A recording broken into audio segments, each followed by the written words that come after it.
très chers compatriotes, comme j'ai eu à vous le dire le 23 octobre dernier, nous n'avons pas le droit de prendre en otage le devenir de notre nation à cause de querelles politiciennes et de repositionnement. Je ne peux en conséquence me résoudre à demeurer dans le statu quo et l'immobilisme. Le temps n'est plus propice aux atermoiements, ni aux discussions stériles, ni encore moins aux intérêts partisans.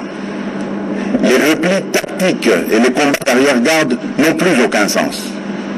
Ce moment historique nous impose de prendre nos responsabilités en vue d'instaurer un état de droit et de démocratie, conformément à la mission que vous m'avez confiée et dont j'en mesure la grandeur. C'est pourquoi j'ai décidé de faire porter le grand projet de refondation du pays à l'ensemble des forces vives, politiques et sociales que compte notre pays au sein d'une union sacrée de la nation. Par union sacrée, j'entends une nouvelle conception de la gouvernance basée sur les résultats dans l'intérêt supérieur de la nation. Il s'agit d'adhérer aux principes, valeurs et cadres programmatiques dont je viens de fixer ici les grandes lignes. Ainsi, pour rendre effective et concrétiser les réformes envisagées, la majorité parlementaire actuelle s'étant effritée, une nouvelle majorité est nécessaire. En conséquence, j'ai décidé de nommer un informateur, conformément aux dispositions de l'article 78, alinéa 2 de la Constitution. Il sera chargé d'identifier une nouvelle coalition réunissant la majorité absolue des membres au sein de l'Assemblée nationale.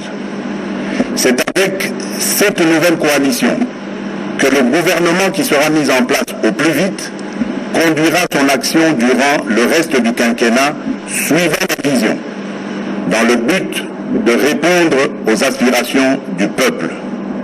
Au cas contraire, fort de ce que les raisons de dissolution sont réunies, en ce qu'il existe effectivement une crise persistante, cristallisée notamment par le refus du Parlement de soutenir certaines initiatives du gouvernement, comme ce fut le cas lors de la prestation de serment des membres de la Cour constitutionnelle, j'userai des prérogatives constitutionnelles qui me sont reconnues pour revenir vers vous, peuple souverain, et vous demander cette majorité.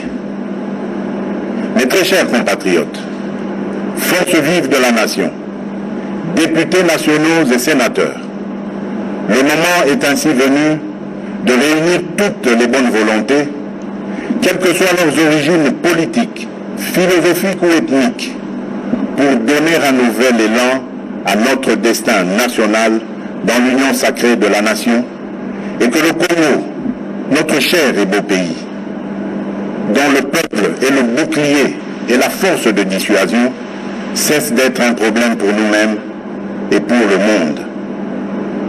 Wandugu wapenzi, musimame, kazi ya nchi inaanza. Bampangi ya Luzolo, Beno Telama, Kisame Banda, Bana betu batu igwe, Jukari, Mujimu Apanyi, Bandeko Bakulingo Banamboka, Bino Banso Boteleme, Mosala et Bandi. Que Dieu bénisse la République démocratique du Congo. Je vous remercie.